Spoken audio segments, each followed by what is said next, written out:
Alrighty, welcome back to Shut Up and Ball Week 14 reactions. I am Aaron, joined by Mr. John Harris as per usual, and let's just dive right into it, my good sir. So we're gonna start with Thursday. That's where we left everyone off, and yeah, we both picked Pitt Steelers. We were wrong. Minnesota showed up. Dalvin Cook showed up. Vikings won 36-28. Probably shouldn't have been that close, but nonetheless, they hung on. John, what were your thoughts in regards to the Viking Steelers Thursday night game? Well, first off, the thing that stood out to me was the Steelers. I mean, they almost made a comeback here, and it was honestly on the back of Big Ben. Most of the time this year when they've won, it's been the defense, but in this one, obviously, the defense didn't really give them a whole lot. The Vikings put up 36 points. I can't remember, did TJ Watt get hurt during this one? I I'm can't not remember if sure. he I did. saw he did play at least. I didn't.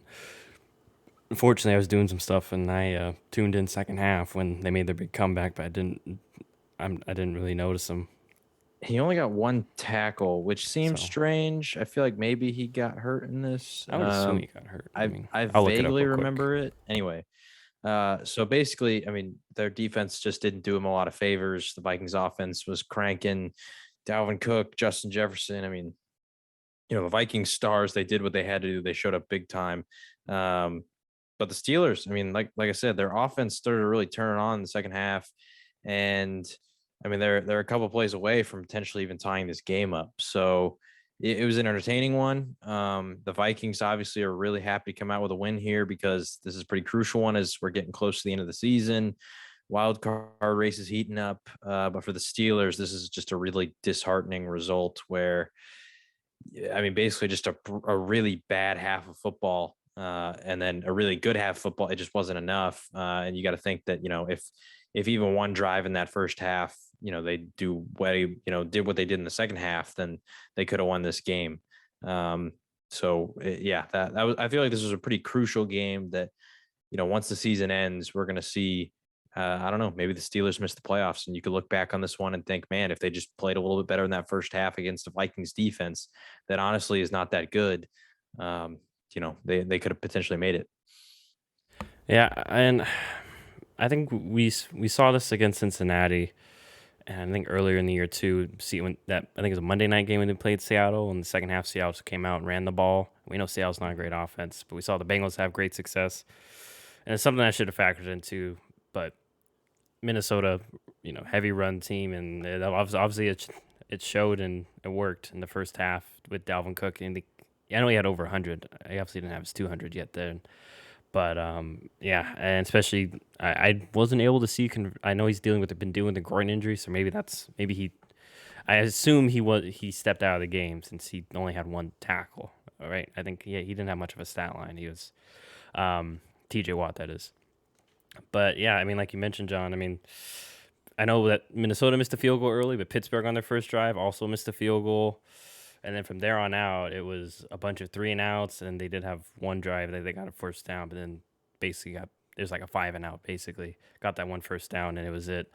Um, yeah, I mean, it was just the one game where the defense couldn't keep them in the game, and yeah, Big Ben did save them, but it obviously wasn't enough.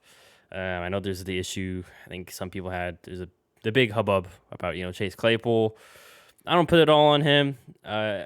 Obviously, he's got to be smart in the situation nonetheless. But also, I mean, his own lineman. I wasn't sure. I have to rewatch the replay again. But like, it looked like his own lineman or someone else slapped the ball out of his hands, and that's what led to the extra like 4 or 5 seconds running off the clock. So like, not all So the on guy Chase. the Go guy ahead. ran up and tried to like rip it out of his hands because he's trying to get it to the ref, but at the same time Chase was like turning. Um, I mean, I will say, if Chase doesn't celebrate, like Chase Yeah. shouldn't have put him in that situation where a lineman has to do that. Like he should have ran it to the refs, but at the same time, yeah, like there is another like 4 seconds shaved off because of that spot. But at the end of the day, people are obviously, and I would say rightfully so, we're going to put the blame on the guy who allowed the scenario to happen because of the celebration. Yeah, I mean, and I know it's easy to do that, and obviously is one of the reasons why they lost. But like I just said, A lot more Which reasons why they lost. I will add, if And anyone thinks they lost because of that, once we say this about ref calls, and those impact games were in this, nobody loses a game because of one play. Like they're still down 8. Hypothetically, they score. Who knows if they get a 2-point conversion? Who I knows if mean, they even score in the first place? Like there's no guarantee. Like that maybe gives them one extra play, but there's no guarantee that they win the game or even score to tie it. yeah, I mean, no one's really, and we'll talk about this game later. No one really talked about Kyler Murray the other night on the last play of the game. Went for that fake spike, and it didn't work out. But we'll talk about that game later. But nonetheless, like John mentioned, critical win for Minnesota to stay in the NFC playoff race. I don't think they're quite in, but I think they're like right on the cusp, as opposed to like Pittsburgh. They're a couple games behind. I think the Bills are holding on to 7th place, and I think the record. I think they're like 8-5 now, 2 games better than Pittsburgh, or maybe a game and a half because Pittsburgh beat them week 1. Yeah, not much analysis furthermore than that. I mean, I should have expected this from Pittsburgh, but I don't know. I thought they would continue that momentum from last week with their strong defense. But This is completely unrelated, but you talking about the fake spike. It randomly made me think about the one time I think it was Kirk Cousins who was supposed to spike the ball and then end up kneeing it. And I think it was like going into halftime or something like that. okay, Prime field goal position. I don't know. I just thought obviously they're not the same scenario, but it just made me yeah, think of that. And that situation was hilarious because Kirk's like he accidentally knees it, freaks out, spikes it, and everybody's like, "Nah, the clock ran out." It was damn. funny. Anyway. Was it when he was with Washington? I just don't remember that. And once Yeah, again, it was when he like was you, with Washington. It was like it was a meaningless game too. It was okay. some like end of the year game, but it was So, just funny that once again it was like at halftime, so it wasn't the end of the game either. so probably why I have no recollection of it because, Yeah. like you mentioned, it was meaningless, quote unquote, which it basically was in grand scheme of things. Now going to the Sunday games, though, going to the AFC North for their divisional matchup here. Browns beat the Ravens 24-22. Lamar Jackson left early in this game. I believe it was the first quarter, correct? Very early in this game, Cleveland jumped out to a lead. This is kind of the theme of the weekend, really, because just like Thursday night, hung on to against Tyler Huntley's and the Ravens comeback, beat them 24-22. Cleveland, god dang it, should have held on. Just you could have done anything more to help the spread. Nonetheless, John, what were your thoughts in regards to this divisional showdown? Shout out the Ravens for covering for me. That was great. Um, I mean, good on the Browns for putting up points in this one. The last time they just couldn't score at all. But overall, just I don't know, still not really impressed by either team here. Um, I don't really know what else to say. I mean, the Browns with Lamar not being in there, you should win this game. That's crucial, especially for the chances of making the playoffs. They're now 7-6. I don't think they're technically in the top 7 seeds, but Buffalo's also 7-6, so they're tied with them. Um, the Colts are 7-6, so they're tied with them. So I mean, they're right there. They're the first team out. Um, so that was a big win for them. For the Ravens, all of a sudden, now you're starting to think, if Lamar has to miss next week, they play the Packers. This is a pretty crucial game. All of a sudden, they're 8-5, and Cleveland and Cincinnati are sitting right behind them at 7-6 each. Even Pittsburgh 6-6 and 1. So things are getting pretty dicey over there for Baltimore. To where I mean, a couple slip ups, and they could actually be missing the playoffs here. And it's just really unfortunate to the injury to Lamar. I hope it doesn't keep him out long. Because this is a crucial stretch of games upcoming here for them. But otherwise, good win for the Browns. I'm glad the Ravens covered. Don't really have a lot else to say on this one. Yeah, I just want to mention too, for the Ravens especially, like you mentioned, very dicey schedule. Packers at Bengals the day after Christmas, and then play the Rams and end the year on the Steelers. So they have a very tough road.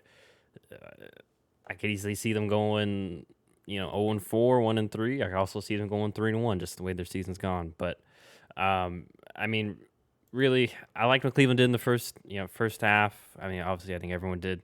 I was rooting for Cleveland. Just I think it's one of those things that Cleveland needs to learn not to put your foot on the gas a little more, especially on offense. And granted, they let Odell go. Not a lot of difference makers outside of their running backs and Kareem Hunt. I believe did he play this game? I know he's Yeah, he gonna played, miss but more he got time. hurt. Okay, yeah, so he's gonna miss more time. It looks like. So we'll see how this affects their offense going forward because like we mentioned, Baker's beat up, and it's really just the run game and Nick Chubb right now. And we'll see because I'm not sure about the Browns, but I know a bunch of teams, even in the NBA too, COVID's kind of resurfacing. So we'll see what happens there. But I don't have much else to say except, God damn it, Cleveland, just cover for me next time. Um, but we'll go to a team that did most definitely cover, and that is the Tennessee Titans. They beat the Jaguars 20-0. Go ahead, John. You got anything to say in regards to this one? I mean, this is the one that I said I was gonna regret when I picked Jacksonville. I ended up doing it. Trevor Lawrence, awful game, 4 interceptions. All the talk is about Urban Meyer, and I think at this point, I mean, neither of us are fans of Urban Meyer, so if they fired him, I would think it was the right move personally. But their owner is saying he doesn't want to be impulsive, and I get that. But ultimately, I think at this point, really the decision you have to start thinking about is the coaching staff doing negative damage to Trevor Lawrence that could hurt him long term. That's really what you got to think about. You know, with some of these other teams like the Jets, right? Like you're excited about Robert Saleh and the future, and you didn't think this is going to be a building year. It's his first year as a head coach. With Urban Meyer, even though the team is in a very similar spot, his pedigree at the college level, even his age, how long he's been a coach, what he's accomplished, just everything, I think just doesn't really afford him the same sort of, I don't want to say a pass, but like the understanding that it is a building year for Urban Meyer. I think there's more success that is going to be demanded even in this first year. So I think that's the question the Jaguars are going to start, looking towards, because just to be frank, Trevor Lawrence has looked pretty awful this year. Just a lot of turnovers, and they don't score a lot of points. Now, they don't have a lot of talent. I don't like their coaching staff. There's a lot of reasons why, but like I said, at this point, with this kind of a game, it's where you start asking the questions of, are we hurting our guy who is a generational talent quarterback? Are we hurting him long term? Yeah, and I would argue too. I mean, the Jets. Remember the Jets? They had a few free agent signings. I think it's Carl. I always get the loss. It's Carl and Carl Shaq. Lawson. Carl Lawson. I always get him and Shaq mixed up. Carl Lawson, their big edge rusher. He got They, a they replaced him with Shaq Lawson. yeah, but So once again, not the same. And then obviously Jets dealing with some injuries and just even both fully healthy. I would say the Jaguars are slightly more talented. Nonetheless, I mean, you hit the main concern on the point right in the head, which is Trevor Lawrence hasn't looked. They haven't made him look really good on offense. It was a concern, I think, of mine. I'm pretty sure you mentioned it too, just of ours, of Urban Meyer coming into the year. Obviously, Urban had all that stuff at the beginning of the year with at his bar or whatever and such. There's a lot of drama that you shouldn't cause as a head coach. If anything, you should be setting the example. And then obviously by the way they play, I know they won a tough game in Buffalo, but yeah, I mean Trevor, like you mentioned though, he brought in to kind of groom Trevor Lawrence, help take him to the get him ready for this level, and I think it's a fair question to wonder if even Urban Meyer is ready for this level, because like we mentioned before, I just don't see a lot of complexities in their offense. We mentioned, can they feed James Robinson the ball more? We all saw what he did last year. We've seen it a bit this year. And then there's the issue with DJ Chark, and then he got injured, unfortunately, so that never got to come to fruition. But and then they traded their first round pick CJ Henderson for not much. Already cut bait with him in his second year. There's a lot going on, and I don't want to say Jacksonville's going to Jacksonville, but I mean, I, if it was me, I would let Urban Meyer go after this year. So depending on the head coaching also, candidates, just even on this game specifically, it doesn't help that you ran the ball 8 times for eight yeah. yards when your quarterback is being forced to throw 40 times and he throws 4 interceptions. Like, I don't know, run the ball more. Yeah, and like it's not like Tennessee jumped out to 20 points in the first quarter. It was like literally, I'm looking at the score breakdown. They scored 7 points in the first, 3 in the second, and then 7 in the third, and 3 in the fourth. So the league gradually built up. Like just have some patience with the run game or something of the sort. You didn't have. It's not like you were down 20-0 at the end of the first quarter, and now we got to throw. Anyways, I think a good one for Tennessee. In regards to the Titans, they leaning on their defense. It's not pretty with Tannehill, not the numbers that he's putting up with Derrick Henry, but he's still being solid enough to help them win games, make a few plays. So good for Tennessee, and they're looking like a interesting wild card team. I'll say that. Even though they may win their division at this rate. So good one for them. Now going to another divisional game, Kansas City Chiefs. They just love beating up on the Raiders for some reason because they beat them up again, 48-9. Uh, really, this defense was the main star of the show again, but the offense showed some things. John, what were your thoughts in regards to the Chiefs here? Really good win. Really sucked for me in fantasy that Travis Kelsey didn't get involved much. It's kind of funny that the Chiefs are they're kind of winning a lot recently without necessarily needing like Tyreek Hill and Kelsey to do what they normally do.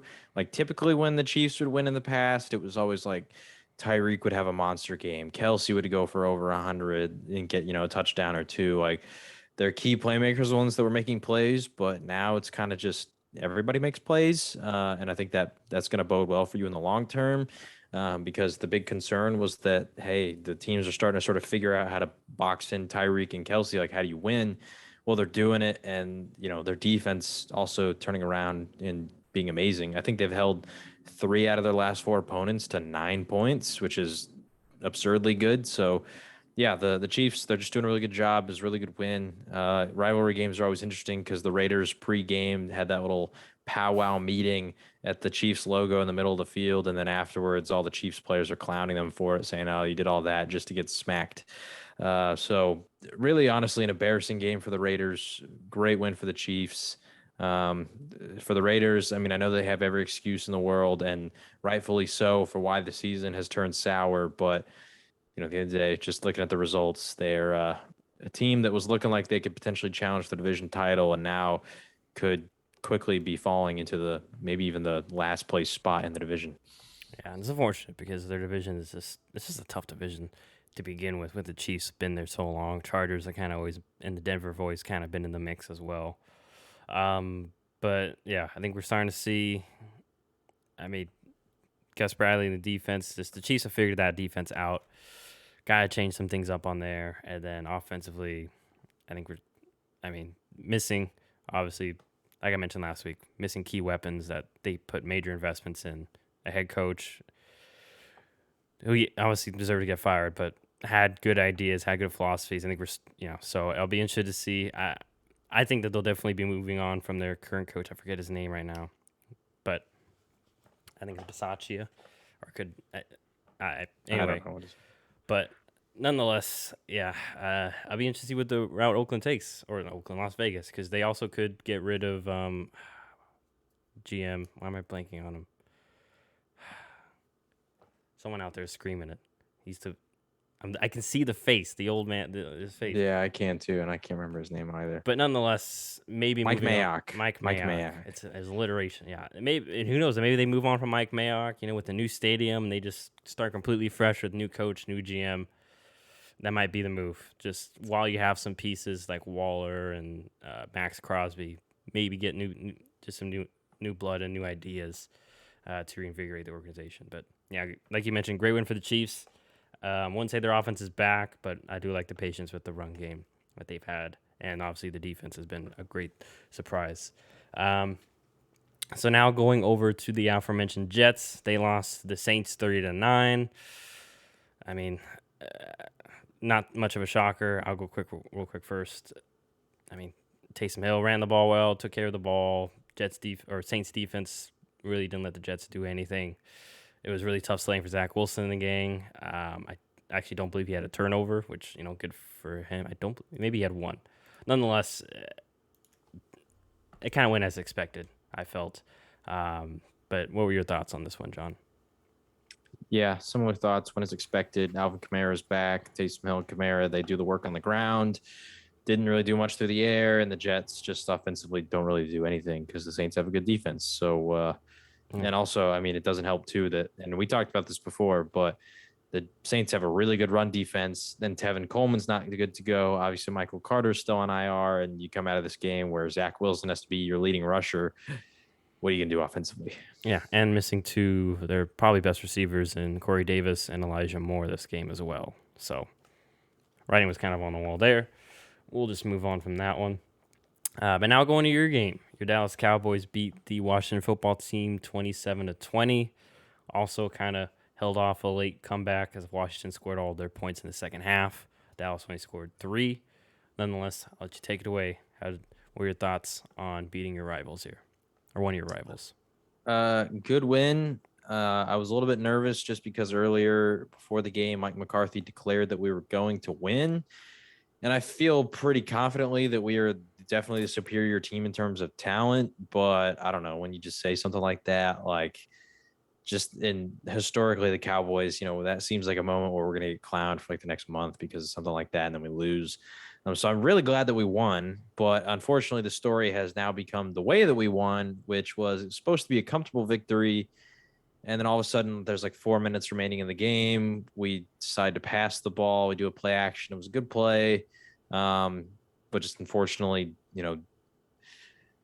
there's a larger conversation here. I alluded to it before the game that, or maybe it's even about last week, about how Dak has just not been looking very good the last couple of weeks. And I read an article today about, talking about these 6 games, because it's officially been 6 games since he was injured.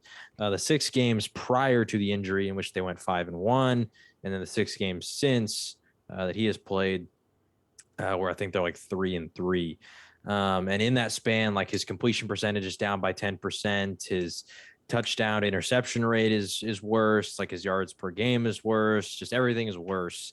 Um, and I don't think it's entirely on the injury. I do think that partially it's there, um, just because I think it's affecting him mentally.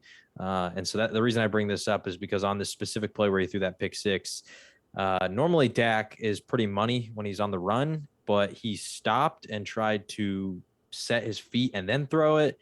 And that's just not typically what Dak does. He typically keeps rolling, throws it on the run. And I think he just maybe doesn't trust the leg in which he had that calf injury to maybe be strong enough to where he throws off of one foot. So yeah, he tried to stop. He set his feet. That allowed the linebacker to get back in the play. He didn't even see him because the defensive end was rushing him. Those pick six. All of a sudden, the game's really close, and you start to worry that we could lose the game. Luckily, we didn't. We came out with a win. That's really what's most important. It doesn't really matter how you win. You win. But I will say, offensively, Cowboys just have to fix it. Their defense is playing fantastic. They're getting a lot of turnovers. They forced 4 in this one. They're getting to the quarterback pressure. DeMarcus Lawrence got a sack. Parsons got 2. I mean, people are starting to talk about him. I think the odds right now is he's the third highest in odds for Defensive Player of the Year behind TJ Watt and Myles Garrett. I don't expect him to win it because those guys are absurd and are going to get a lot of sacks and, could start threatening the record. But I mean, he's in the conversation. And so that just shows like the defense is playing great. And then even in this one, Trayvon Diggs, obviously, unfortunately, Terry McLaurin didn't play the whole game, but through the whole first half, Trayvon Diggs was pretty much shutting them down when they were matching up, wasn't allowing anything. So yeah, the defense is firing on all cylinders. You'd hope that can continue because right now the offense is just not playing very well. I think we're averaging like 25 points a game since that Dak injury and him returning. So long-winded answer to basically say I'm glad we won. But for the hopes of a playoff run, the offense just simply has to be better. Yeah, I will say, like you mentioned, your defense. I think obviously getting DeMarcus Lawrence back been a huge help, and in regards to Micah Parsons, definitely does deserve to be in the conversation for Defensive Player of the Year. I mean, he's already locked up Defensive Rookie of the Year. Just go ahead and send it to him, because he's already done everything he needs to do there. Yeah, and like you mentioned with Dak, it's something I thought about in the car ride home. Like, is it injury? Did that injury just throw him off his rhythm, or also because not only just the ankle injury, but the other injury he just sustained this year, the shoulder one in preseason, and then what was the one that It was a caused calf injury calf that injury? caused him to miss the game against the Vikings. Gotcha. He So strained it in the win against the Patriots. yeah, maybe those are all little things that are starting to add up. We've seen it with Baker Mayfield, and I'm not saying there's anything wrong with either announcing your injuries or not, but maybe Dak's just kind of soldiering through these things, and that's part of that. Also, too, as much as I like your off, and I like what you were doing on offense, just I think because the run game's been slacking, there's been less patient with it. It's affected the play action game. And then also too, maybe I mean, isn't this the first game you've had all your receivers back finally fully healthy, as in Gallup, Cooper, and CD? Yeah, I So mean they all played the week before against the Saints, but okay, this was like the week where they were all like fully yeah, available because I think because Amari Cooper was on a snap count. Yeah. gotcha. So that also could factor in too. It's his first time he's actually had all of his weapons there, and he's still not 100%. So I mean, that's just those are my speculations. Regardless, like you mentioned, though, it was enough to get the win, and more than enough too. It basically turned into holding on to the lead. But I think Dallas can still make it pretty far in the playoffs. But yeah, if you're thinking Super Bowl, even championship game, the offense has to find some sort of consistency going forward. Maybe getting Tony Pollard back is that as well. So we'll see. But I great. will add real quick hmm too. Oh, sorry. No, you can finish up. I was just gonna say, critical win for Dallas is get more of a stronghold in the division. Washington kind of falls down into the scrum of the wild card race. Yeah, I mean, at this point, Dallas they have a 3-game lead with 4 games remaining, so it'd be pretty tough for them to lose the division. They'd have to choke majorly, and they play the Giants, Washington, and Philly still. So one win in those three that secures them the division. Yeah. But anyway, I will add just real quick that I know that people are like specifically Cowboys fans seem to be like really big Kellen Moore fans, and I like Kellen Moore, but I don't know. I haven't seen any blame get placed on him during this whole sort of offensive slump, I guess you could put it. But I think he needs to be better too. A lot of people tend to blame Dak, Zeke, the line, like all the players. But honestly, when you watch us, like our run game doesn't look creative at all, outside of like the 2 times that we put CD Lamb in the backfield, which is cool. Which I will say, like, can we see more of that? Use him kind of like Debo, like that'd be nice because he's a really electric playmaker. Uh, but like when Zeke runs the ball, like it's kind of just running straight up the middle between the tackles. And a lot of the times, surprisingly, it has been to the left side, which we talked about earlier in the year. They ran like 80% of their runs behind Zach Martin on the right side. And now they're kind of not doing that.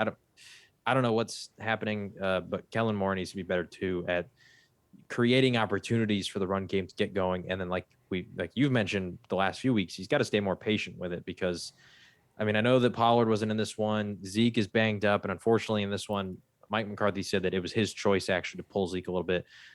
Zeke got hurt again at some point, like early in the second half. So that's where they sort of stopped using him. But I don't know. The run game has to be better because if Dak is dealing with all those injuries, I mean, you don't want to set him up to where he has to throw 40 times a game. Like, I don't know. We need to run the ball better, basically, because that'll help everything get back to where it needs to be. Especially since if you watch the game film, defense is this is a whole nother big conversation that I don't want to get too far into because it could take me an hour. But defenses are blitzing the Cowboys significantly less over the last couple weeks. Earlier in the year, Dak was, I think, like a third most blitz quarterback in those first 6 games. Since he's returned, and specifically starting that Broncos game, they have been, I think they're like the 22nd most blitz team now. So teams are blitzing them far less because Dak at the beginning of the year was absolutely shredding the blitz. And unfortunately, that also means that they're taking another man out of the box, and we're not punishing them for it with the run game like we used to. Teams aren't respecting it. So there's a lot of stuff as to why the Cowboys are an offensive slump. But all that being said, the Cowboys won. That's the most important fact. They're winning ugly, and that's what you got to do. Yeah. So win's a win. That's all that matters. Another team that's just been winning ugly, but staying alive in the playoff race, the Atlanta Falcons. They beat the Carolina Panthers 29-21. And I don't mean to take anything away from Atlanta personally. They won this game. They obviously deserve to. But I mean, I think this is where Matt Ryan, I think he deserves a good pat on the back. He's been doing a very good job managing games like this, and the defense. I mean, defense made a few plays. Granted, just bad decisions by Cam. The one pick six, and then the fumble where he's trying to hand the ball off, and he got stepped on by his lineman. Just, just don't even try that. Don't even try to make a play. Just take your 2 yard loss and move on. And then, yeah. So I don't before I throw it to John, I mean, really for the Panthers, that's just their story. It's just they need to figure out a quarterback situation. I guess their offense now too, because had a very good opening drive, and then after that, it was a lot of struggling for them. So maybe, and granted, I know they just got a new offensive coordinator or promoted someone within to be the new offensive coordinator. So maybe he's still trying to find his footing, and just those are the 10 best plays, he could piece together. So maybe hopefully he can build off that. But for Atlanta, they're somehow staying alive, but I still don't think they're a viable threat in the long run. But John, what were your thoughts? This one went about as expected to me. I mean, once again, they just fired Joe Brady. They did it in the middle of a bye week, which just seemed like weird timing. And you just don't really know what you're going to get offensively out of a team after that. The one thing that did scare me was that Matt Rule was saying he wanted to run 30 to 35 times a game. They didn't do that in this one. They only ran 26 times. Uh, so, I don't know. I don't know what to take away from this game. Kind of like you said, don't want to take anything away from the Falcons. They handled their business, but to me, it just seemed like everything that was going on in Carolina is more impactful to the narrative, the storyline, what really happened here. But I mean, Atlanta. I mean, this is a good win to keep you in the playoff race. I have seen some Panthers fans start to panic about Matt Rule and say they need to fire him and all this kind of stuff. If you're new to the Matt Rule train, it takes him 3 years. When he was coaching at Temple, by the third year, they were winning double-digit games. Coaching at Baylor, third year, they were in the Big 12 title game. And honestly, I wouldn't be surprised if third years when the Panthers can finally get into the playoffs. Obviously, that's going to take a lot of changes, but if you look at their last two drafts, I mean, the first draft for Matt Rule, they went all defense. And then this past draft, first pick, once again, defense. And they've had some injuries. JC Horn has been out pretty much the whole year. So McCaffrey's hurt. I mean, Sam Darnold's hurt, a lot of injuries. So I wouldn't be shocked if in this next draft they went pretty heavily offensively, maybe get a quarterback, maybe not, I don't know, but specifically address the offensive line because their offensive line's pretty pitiful. Maybe that helps out McCaffrey a little bit. But yeah, third year, wouldn't panic about Matt Rule. I think he's fine. Obviously, you'd like to see him maybe be a little more competitive in some of these games, but it is what it is. I think it's important to remember they're still, like you just mentioned, they're still a very young team, both Yeah. personnel wise and just coaching staff wise, especially to the NFL. So it's going to take time. And you always mentioned too, like this is only year two of the 3 years. So I think, yeah, you're right. I think give them another year, figure out the quarterback situation. I mean, they are being aggressive. They know what they need to address. They're trying to, and I wouldn't be surprised if they do, address O line, maybe the backup running back this season, or more, in case McCaffrey, just to lighten the load for McCaffrey, unless they feel really good about Chuba. But I think Carolina's still in a good spot. I mean, obviously not right now, but one good offseason away, and they can be right up there because we've seen them at their highest of the high. I think we're kind of seeing them at their lowest of the lows at this point. So, yeah, good win for Atlanta, and we'll see. Hopefully, maybe Carolina can stay in the race or at least stay competitive going forward to save your boy Matt Rule's job. Now going to another game we'll just brush over kind of probably quickly. Seattle Seahawks, they beat the Houston Texans 33-13. Ty Lockett had a pretty good day, and it was kind of tough sledding for Davis Mills in the gang. So, John, any further thoughts or notes in regards to this game? This one went about as I expected score wise, not necessarily the way that the game actually panned out. Didn't think that Rashad Penny and the Seattle offense would be running all over them. Texans don't have a good run defense, so that doesn't surprise me, but I figured it'd be a lot more in the air. Sadly, Tyler Lockett had the day that I figured DK Metcalf would have. So fantasy owners like myself who have DK still feeling the pain of that, even though he had an okay game. But yeah, Seattle, I mean, they did what they needed to do. Texans are just a really bad team. Still don't feel entirely comfortable that Russ is necessarily back. I know the conversation has sort of shifted towards that. We'll see how he looks next week against the Rams. I think that's a true test to see, like, you had your little bounce back game against the Texans. Are you truly right? We'll see. And quietly, I mean, Seattle still has a pulse in the playoff race. I mean, I think they have to win out, right? yeah, I mean, they still got to do a lot to, and I'm sure there has to, have some things go their way, but they're still alive. Somehow, some way. I mean, yeah, I really don't have much else to add here. Very good game for Rashad Penny. A guy who they picked in the first round a couple of years ago. I think we'll mention later. But good to see that he's finally healthy, got an opportunity. I know it's the Texans, but showed a little bit of why he was a first round pick. Because really, health has been the thing that's been holding him back. And this is his third, fourth year now. I think it's his third year. That's really what's been holding him back. And even then, it was a little bit of a reach. I had more of a second round kind of feel for him. But yeah, hopefully he can stay healthy and maybe take this job or at least get a piece of it for whenever Chris Carson comes back next year. for the Seahawks. I don't have really anything to add for the Texans. Sorry, Texans, but not much to add there. Uh, Now going over to another one, Denver Broncos. They took care of business at home against the Lions, 38-10. Honored Demarius Thomas, who passed away over it was Friday, I believe, correct? Yeah. Unfortunately, so yeah, I mean, regards to Demarius, I don't know how you. It was right when I really started watching close up football. Just a quick note on him for me. Um, Shame he had I think knees. If I remember correct, his knees were kind of betraying him towards the end of his career. But he had the talent to be. I think he's definitely Hall of Fame type receiver. Even before, just physically. I mean, we saw when Peyton got there, his game went to a whole new level. And even before and after that, it was with with Tim Tebow and such. So Yeah. if only his knees stay healthy, he probably would have had a longer, better, more accolades to his career. But at least he got the ring and such. And then obviously for the Broncos here, they took care of business. They won. I know it was Lions, but they took care of business, won. And yeah. So, John, what were your thoughts in regards to Lions Broncos? I mean, the Broncos, they played the exact way they've been playing. They've been running the ball a lot, ran it 39 times between Melvin Gordon and Javante Williams. Both had great games. Um, yeah, I mean, that's the way they've been winning. That's the way they're going to continue to win. Lions did what the Lions do. Nothing really surprising here. Yeah. I mean, so now going on to another one that might be quick. LA Chargers, they beat the New York Giants 37-21. I thought it was interesting because, like I mentioned before, that I heard from I think it's Chris Sims from Pro Football Talk. Remember that draft? They drafted Daniel Jones. Giants were really hoping to get Justin Herbert. Now they got to see him in live action. Unfortunately, though, he was not wearing the Giants uniform.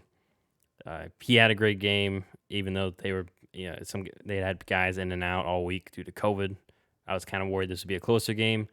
Nonetheless, though, I mean, Mike Glenn is on. Was it Mike Glenn or was it Jake Fromm? Yeah, it was Mike Glennon. It was Mike Glenn, right? Okay, I just want to make sure I got that right because I wasn't watching this game very closely.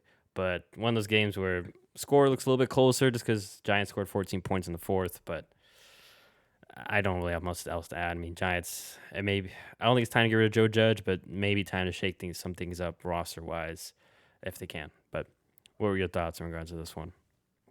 I mean, good win for the Chargers. Don't really have a lot to say about the Giants. I've heard rumblings that people, all the Giants fans, not all of them, a lot of Giants fans are not high on Joe Judge and want him out. I've heard rumblings that Joe Judge is probably coming back next year. Um, so I don't have much else to say on this game other than Giants fans, if that's what you're hoping for, sorry, you might be out of luck. Yeah. And honestly, I think he deserves at least another year. This was a weird spot. Anyways, enough about that game. Good one for the Chargers. They stay alive in the AFC playoff picture. Now going over to a very pivotal game for both teams in their playoff race. San Francisco 49ers beat the Cincinnati Bengals 26-23 in overtime. Brandon Ayuk scored the game-winning touchdown.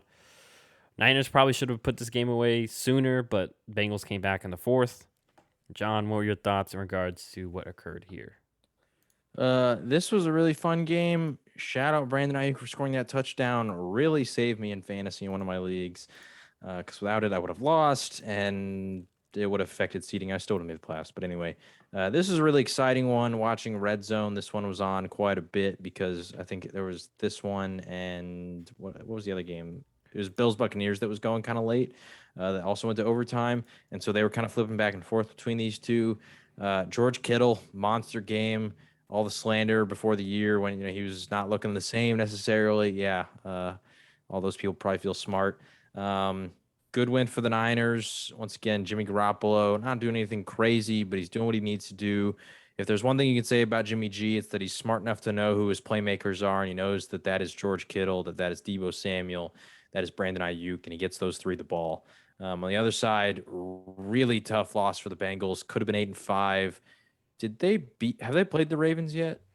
I think they did. I think they The did. Ravens beat them pretty badly that first. If I Okay, remember correctly. Ravens beat them. It Okay, was well 40, then, yeah. or sorry, they beat the Ravens 41-17 pretty badly. I'm thinking Okay, about yeah. last year. So this is a really tough loss for them because obviously Ravens lost, and so if they win this game, they go into first place of their division. It's still within reach. It's still possible, especially with the Ravens having a tough schedule, and they do play each other late in the year. But for the Bengals. I mean, that's a tough one. You really wish you have that because that would make their shot at a home field advantage that much easier. Yeah. Um, I mean, this was a game where San Francisco, especially Jimmy G, didn't make any crucial mistakes, turn the ball over, throw a dumb pick. Um, and then they just hung on because, as we saw late in the game, I mean, Bengals are they're still kind of like Cleveland, still learning to win games, still learning to be consistent. And so maybe they going forward. I think they've lost two straight now, right? I think they lost the Chargers last week. Yeah. Um, two other tough teams to lose to, but grand scheme of things, I'm not that worried about the Bengals going forward. I think they still got a solid defense, and their offense has shown us, even though they lost, different ways of having success. Pass game got going a little late this week, but nonetheless, it just the defense can get the stop that they need to at the end. And shout out to San Francisco and Kyle Shanahan for finding different ways to get the ball into Deebo Samuel, Brandon Ayuk, George Kittle, the best players on his team's hands, and putting them in positions to succeed. So, and especially without Elijah Mitchell too. I know Jeff Wilson did okay, but still not the same running back room that I think Kyle Shanahan is accustomed to utilizing. So, great adjustment on the fly for them. They get the win, uh, which was definitely much needed in the NFC playoff race. And we'll see if how much this hurts the Bengals going forward. But yeah, now going to the other overtime game of the afternoon slot that John mentioned, which is the Buccaneers beating the Tampa Bay Buccaneers beating the Buffalo Bills 33-27. It was also a touchdown in overtime, although the Bills never got to touch the ball, if I remember correctly. Um, I Nonetheless, think they did. I they think they did. won the toss and then they went 3-and-out. I forgot because I was probably watching the other game at that point. I was trying to flip back and forth. But nonetheless, John, what were your thoughts in regards to this one? My only thought the entire game was, man, I wish the Buffalo had a run game. I Josh Allen, I mean, what a guy. Like he had 300 yards passing, 2 touchdowns, threw the ball 54 times. And then, on the other end, or not on the other end, running the ball wise, he had 12 carries for 108 yards and a touchdown. Like he was the entire offense, and it's just a shame that like they really don't have a run game whatsoever. So they can't necessarily help him out that much. And so he had to do everything. He almost got his team a victory, ended up, getting hurt. And on the other side, the Buccaneers just had a complete performance. Chris Godwin got involved. Leonard Fournette had 100 on the ground. Tom Brady almost threw for 400 yards. And the Buccaneers defense, they stepped up when they needed to. So, yeah, I mean, Buffalo, you built your team for these sort of games to where you got to play a defense that is very good at stopping the run, and you pass the ball a lot, but at the same time, you still got to have semblance of a run game. And I don't think they gave the ball to running back a single time in the first half, which is fine. But if you're not going to threaten the run whatsoever, the defense is going to be able to tee off on your quarterback even more because they know it's basically a pass play every time. So I don't know. They're just putting Josh in a really tough position. And now they're sitting at 7-6. They're looking at a wild card spot. Patriots are going strong, and so I don't know. They got to figure things out and win a couple of these games here at the end. Otherwise, I mean they're even in risk of missing the playoffs. Yeah, like we mentioned before, it's offense is all on Josh Allen. Like I mean that if that stat doesn't show it, I don't know what else does. I mean the only reason they get back into the game is on his arm, and they're starting to see. I mean now that the defense lost Tre'Davious White, they couldn't really hold there in the bargain. They have to invest more in the run game, and Tampa Bay had answers for that. They had short screen passes and just other ways to screw over the defense when they were loading the box. Um, so yeah, I'm very concerned for Buffalo going forward, um, and hopefully they can get it turned around because Josh Allen is a fun guy to watch, and I think I would love to see him in the playoffs again. But yeah, Bills. I don't. The issue is I don't think their problems are solvable by just scheme and coaching. It's just like we mentioned before. Who else on the offense is it going to be besides Josh Allen and Stephon Diggs?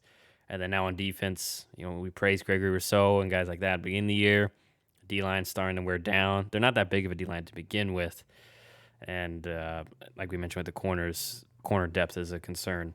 now going forward, and we obviously saw that. Obviously, I know on that touchdown, it was just they were playing man. They played it right. It's just the Bucs had a better matchup with Brashad Perryman on Tremaine Edmonds, who's a linebacker. I mean, there's only so much he can do. So, yeah, a great one for the Bucs. They're starting to slowly get rolling, figuring kind of like last year, winning in different ways, whether their offense, passing, or running, and their defense is getting pressure on quarterbacks. So they're looking Which really good. I was just gonna say, which by the way, they have the easiest remaining schedule in the league, according to I can't remember the website, but they do a big strength of schedule thing where they update it as they go. And yeah, they have the easiest strength of schedule left. Yeah, I was just gonna for those that don't know, so they have the Saints, which could maybe be their only toughest game because then they have the Panthers, Jets, Panthers. Yeah, So so uh, they could go 4-0 on that one, and I can definitely see that. I mean they're not the first seed right now. They would need Green Bay to maybe lose, but also Green Bay doesn't necessarily have any like super heavy hitters. They got two tough games upcoming, but they also have like Detroit mixed in there. So Yeah. they have a shot at the first seed, but we'll see. Right now they're the second seed behind Green Bay. Yes. So speaking of my Green Packers, they played on Sunday night against the Chicago Bears. Beat the Bears 45-30. My quick review, I mean, Bears hung in very well, especially on offense. Granted, I think we saw second half just couldn't hang with the Packers offense once they kind of ran out of their game plan specific plays or such like that. I mean, aided by the kick return too. I mean, it kind of went as expected in terms of the Bears defense couldn't really hang on.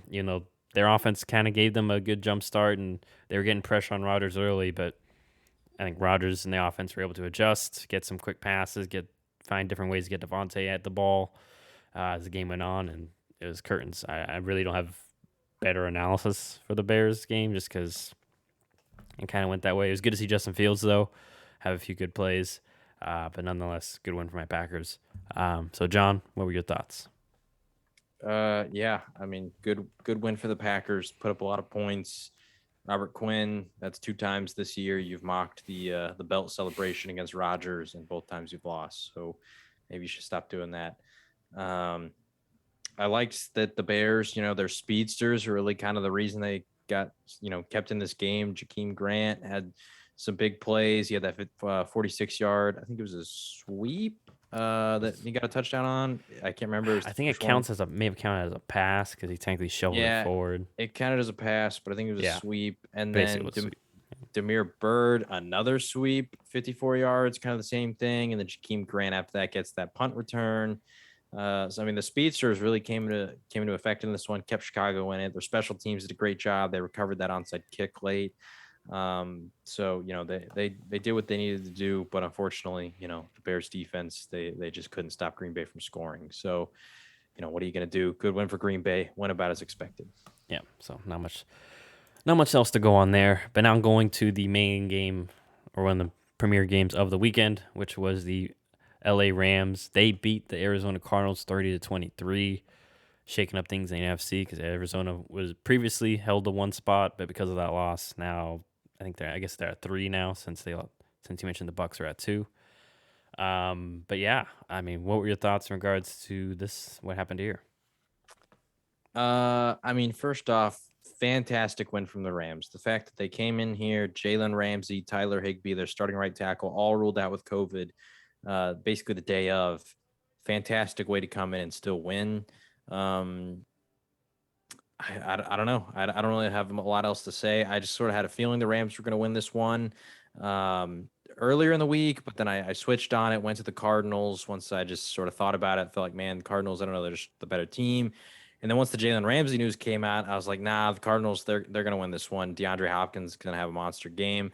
And honestly, offensively, the Cardinals didn't do terrible. It was just, I think the momentum swung when Aaron Donald tipped that pass in the red zone. They got the pick. And then the Rams went down and scored. Also, the Rams did a really good job at limiting possessions and not allowing the Cardinals to have the ball a lot. Um, so yeah, I don't know. I think it's kind of interesting that the Cardinals, when they get into these big shootouts and they're able to put up like over 30 points, they win a lot.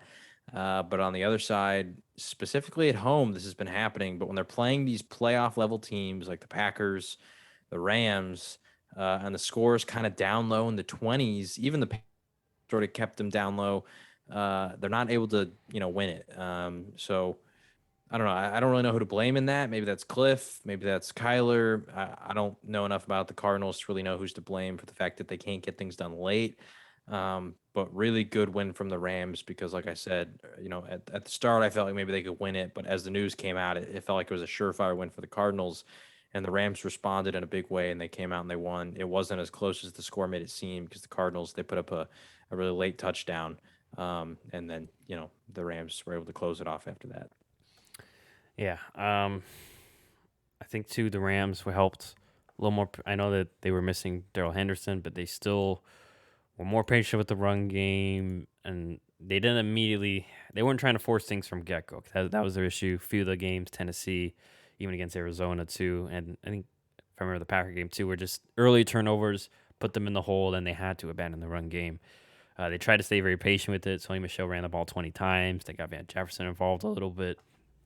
We saw Odell have a pretty good game as well, and and so, and then also their defense kind of came back into form, like you mentioned. Aaron Donald was causing disruption. It wasn't until you mentioned him to me, I didn't realize he had 3 sacks. It's just, to be honest, I wasn't watching the game that closely, but I was like, oh, I didn't even notice he had 3 sacks. But I think that's kind of the Aaron Donald effect, where he's just so disruptive that we forget that getting 3 sacks in a game is still pretty tough. So, yeah, and obviously DeAndre Hopkins too. I'm not sure. Maybe it's because him and Kyler have been out. Just they aren't looking the same. I'm not. I'm not sure if that's a chemistry thing or just lack of reps this year. But I think that's something to keep an eye on going forward. Not saying D Hop's like falling off a cliff, but I mean, even if you look at his numbers and just in general, just looking a little bit lesser than he typically has been. So, granted, they've been winning mostly, so maybe that's just part of the game plan is to spread the ball up more. But we'll see what happens with Arizona going forward. But yeah, very very critical win for the Rams, and obviously as a Packer fan, I love the win because, like we mentioned, my Packers now the 1 seed. Arizona previously the 1 seed falls to the 3 seed now in this complicated NFC picture.